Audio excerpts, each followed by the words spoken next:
Beijing coming in with some absolute bangers. This is very, very bullish news for NFTs and crypto in general, and we're about to hop into it right now.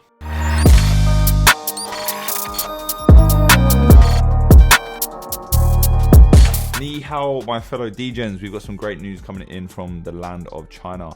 Beijing has announced their 2-year plan for the metaverse. Now, this was posted earlier on this month, but I haven't seen anyone really talk about this.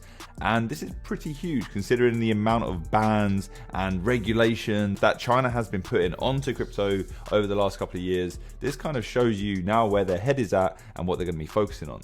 So they just published a 2-year plan for metaverse development and Web3 innovation that all districts must adhere to. Now, they've noticed that South Korea, Saudi Arabia, South Africa, they are all countries that are obviously focusing heavily on the metaverse and looking at Web3 as solutions to incorporate in everyday life for their citizens. And that is what China is planning on doing as well.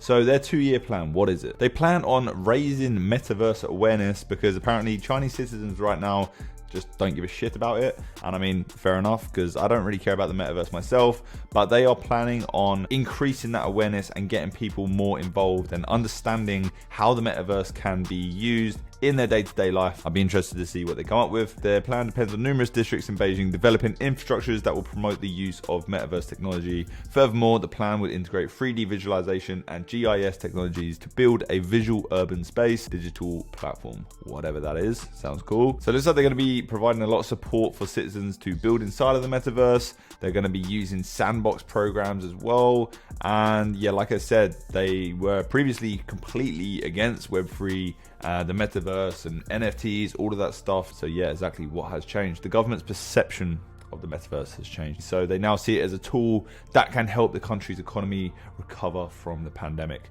So, you know, maybe they're going to make people buy a second home in the metaverse. Maybe they're going to expand Beijing and open it up to another 2 billion people. We'll see. So they want to be the best at it, and Beijing, obviously with its size and population size as well, is uniquely positioned to lead the metaverse charge.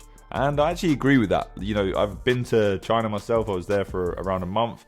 And it is intense. There is so many fucking people. It's so busy. And like, you're on a train for hours and hours and hours, and you're driving past like copy and paste apartments that all look the same. And they're like, obviously Beijing being the capital, they are obviously the ones focusing on the metaverse right now. But it looks like Shanghai has also released a 5-year plan that is encouraging the use of metaverse in business, offices, public spaces, and other areas. So will we see more major cities in China doing the same thing? Probably, most definitely yes, provided this one goes well.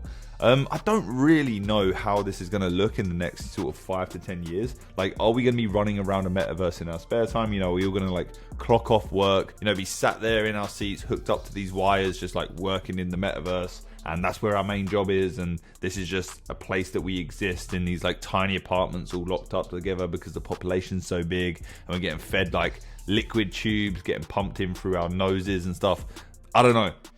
But I don't want to live in the metaverse. That's all I do know. So yeah, interesting to see what Beijing does here. Obviously, this is very, very bullish because the fact that crypto was taking swings when China was making announcements about how it was going to ban crypto and all of this stuff. So the fact that now on board and they do see the value in it gets me very excited, and just goes to show over time we're going to start to see more and more use cases, and more countries are going to get on board with this stuff and start pushing to be, you know, the first in certain areas, and, you know, innovate in terms of business and see how they can also make their money on this whole Web3 expansion. Guys, if you like this sort of content, nice, quick, punchy videos where I go over some of the latest news, smash the subscribe on the channel, like the video, let me know in the comments down below, are you bullish on Beijing? Because I know I bloody well am. That's it from me. I'll catch you in the next one. Bye-bye.